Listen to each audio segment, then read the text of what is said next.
છે વાત રાજકોટની કરીશું। અમિત ખૂટ આત્મહત્યા કેસનો આ મામલો, જ્યાં દુષ્કર્મનો ભોગ બનેલ સગીરાએ ગોંડલ કોર્ટમાં ફરિયાદ નોંધાવી છે। પૂર્વ ધારાસભ્ય જયરાજસિંહ જાડેજા પુત્ર ગણેશ જાડેજા સામે ફરિયાદ નોંધાવી। 6 પીઆઈ સહિત કુલ 28 લોકો સામે સગીરાએ ફરિયાદ નોંધાવી છે। પોલીસ ખોટી રીતે 6 લોકોના નામ આપવા દબાણ કરતી હોવાનો ફરિયાદમાં ઉલ્લેખ કરાયો છે। સગીરાએ ડીસીપી ઝોન 2 જગદીશ બાંગરવા સામે પણ આરોપ લગાવ્યા છે। તો ડીસીપીએ સગીરાને તું 5 ફૂટની છો અને મોડલ બનવું છે તેવું કહ્યું હોવાનો પણ ફરિયાદમાં ઉલ્લેખ કર્યો। સમગ્ર મામલે તપાસ એસએમસીને સોંપવામાં આવે તેવી પણ માંગ કરવામાં આવી છે। કોર્ટે 1 જુલાઈ 2025 સુધીમાં સીસીટીવી ફૂટેજ રજૂ કરવા માટે પોલીસને નિર્દેશ પણ કર્યો છે। અમિત ખૂટ આત્મહત્યા કેસમાં અનેક ઉતાર ચઢાવ આવ્યા અને હવે દુષ્કર્મની ફરિયાદ કરનાર સગીરાએ ગોંડલ કોર્ટમાં ફરિયાદ કરી।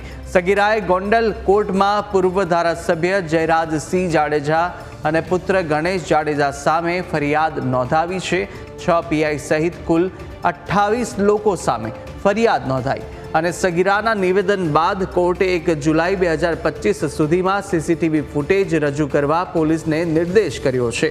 સગીરાએ ફરિયાદમાં પોલીસ ખોટી રીતે 6 લોકોના નામ આપવા દબાણ કરતી હોવાનો ઉલ્લેખ કર્યો છે। તો સગીરાએ ડીસીપી ઝોન 2 જગદીશ બાંગરવા સામે આરોપ લગાવતા કહ્યું કે મને જગદીશ બાંગરવાએ કહ્યું છે કે તું 5 ફૂટની ને મોડેલિંગ કરવું છે તેવો પણ તેમણે ઉલ્લેખ કર્યો। આ મુદ્દો હવે ફરીથી ગરમાઈ રહ્યો છે। પૂર્વ ધારાસભ્ય જયરાજસિંહ જાડેજા સામે પણ ફરિયાદ। વધુ વિગતો મેળવીએ। સંવાદદાતા ઋષિ આપણી સાથે ફોન લાઈન પર જોડાઈ ચૂક્યા છે। ઋષિ, અમિત ખૂટ આત્મહત્યા કેસનો આ મામલો અને દુષ્કર્મનો ભોગ બનેલ સગીરાએ ગોંડલ કોર્ટમાં હવે ફરિયાદ નોંધાવી છે અને ફરીથી આ મામલો ગરમાઈ રહ્યો છે। શું વિગતો મળી રહી છે? હાલ અમિત ખૂટ આત્મહત્યા પ્રકરણ અત્યારે ગરમાયું છે। જે સગીરા છે તેને ગોંડલ કોર્ટમાં કુલ 28 લોકો સામે ફરિયાદ કરી છે। તેમાં પૂર્વ ધારાસભ્ય, તેમનો દીકરો અને સાથે 6 પીઆઈ સહિત કુલ 28 લોકો છે, જેની સામે એને ગોંડલ કોર્ટમાં ફરિયાદ કરી છે। સગીરાનું કહેવું છે કે મને પોલીસનો ઉપયોગ કરીને સ્પષ્ટ રીતે દબાવવામાં આવી હતી અને 6 લોકોના નામ લખાવવા માટે મને પ્રેશર કરવામાં આવ્યું હતું। સમગ્ર ઘટનાક્રમની વાત કરવામાં આવે તો જે સગીરાએ સૌપ્રથમ જેમના ઉપર જે દુષ્કર્મનો આરોપ લગાવ્યો હતો, જે કેસ કર્યો હતો, ત્યારબાદ અમિત ખૂટે આત્મહત્યા પોતાની વાડીએ જ કરી હતી।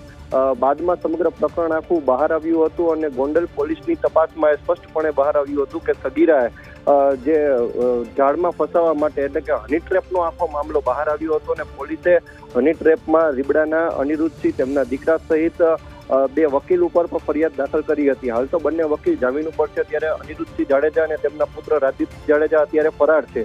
પરંતુ સમગ્ર મામલો ફરીથી એ પ્રકારે ગરમાયો છે।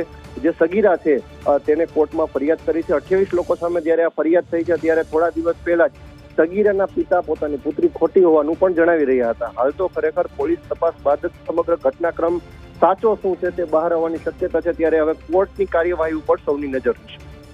ઋષિ, માહિતી સાથે જોડાવા બદલ આપનો આભાર।